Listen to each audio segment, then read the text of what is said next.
I don't really care what people say, Tommy. But the thing is, any conservative, if they say one thing that is deemed inappropriate, in come the thought police, in come the politically correct teams, in come the boycotts, in come the silencing efforts.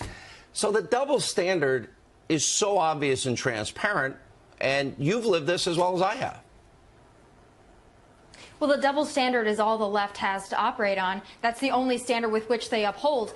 But also talking about them laughing about the death of our president, this isn't just some Hollywood liberal. This isn't just Ellen DeGeneres or Kathy Griffin laughing about this. This is an elected official who was laughing about the death of our president. Too far? Yeah, I think so.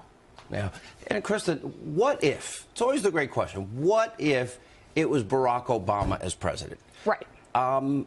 Would the late night comedians, would everybody, they kind of gave him a pass, especially when you see the intensity and the ferociousness against this president. But not only the president, he's fair game, but his wife, his young 10, 11-year-old kid. Yeah.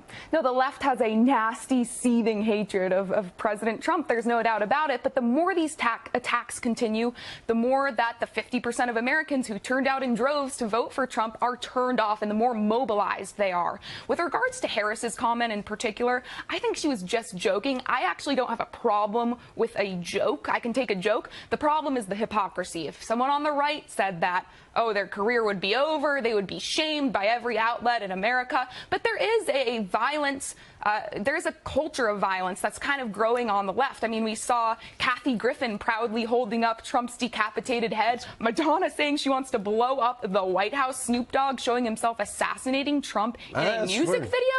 This has become the new norm. And Tommy, I go to you, and this goes back to Kimmel. I don't really care. Nobody really watches Jimmy Kimmel. I mean, he's in last place by a long shot, but that's not the point.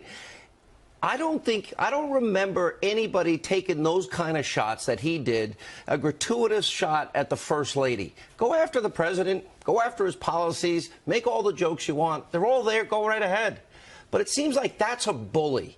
And then when you look at his background, he's hosting the Oscars. He's supposed to be the face of Me Too and lecturing America to really listen to the important speeches.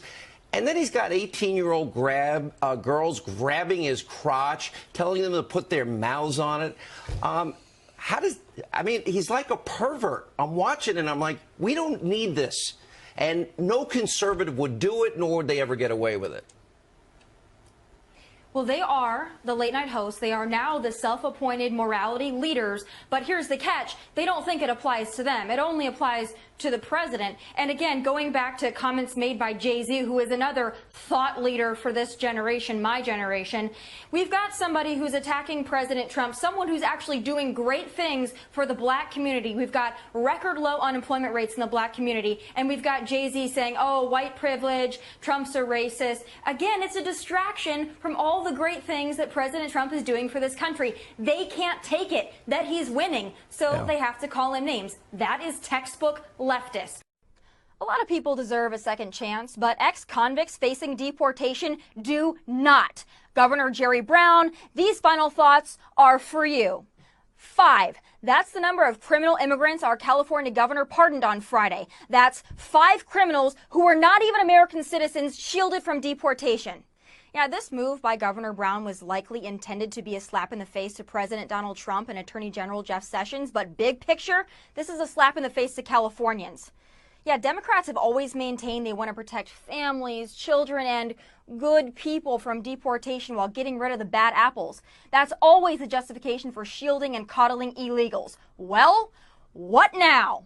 These 5 immigrants broke the law and wound up in our criminal justice system, sucking our tax dollars. So let's meet them, shall we? Sergio Mena, convicted in 2003 for possession of a controlled substance for sale. Francisco Acevedo Alanis, convicted for vehicle theft in 1997. Fan Feach, convicted in 2005 for possession of a controlled substance for sale and obstructing a police officer.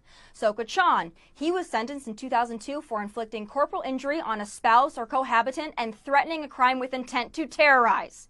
Daniel Marr, sentenced in 1995 for kidnapping, robbery, and using a firearm.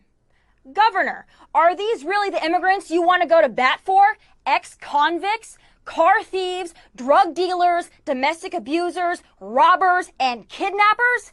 These aren't criminals who deserve a second chance. We've got the governor of California pardoning ex-convict immigrants, and the left wonders why some of us cling to our guns for protection. Hello? When those elected and entrusted with keeping us safe are more concerned with protecting and defending criminal immigrants, we are forced to take safety into our own hands. This kind of reckless behavior is par for the course for Governor Brown and doesn't surprise any of us. So what can we do? Well, we make sure our next governor isn't Brown 2.0. Elect Gavin Newsom or any Democrat, and that's exactly what we're gonna get. Californians deserve to feel safe in our own backyard. We deserve to come first in our own state and country. We deserve leaders who will go to bat for us, not ex-convict immigrants. That goes for every state, not just here in California. So don't cower in the corner for fear some liberal loudmouth is going to shame you for believing in America and Americans first. We deserve better, but no one's going to hand it to us. If we want that power, we're going to have to show up, vote, and take it back. If not now, when? When the state is so overrun with illegals we no longer have a fighting chance? So stand up, let your voices and your votes make a change. Those are my final thoughts from LA. God bless, and take care.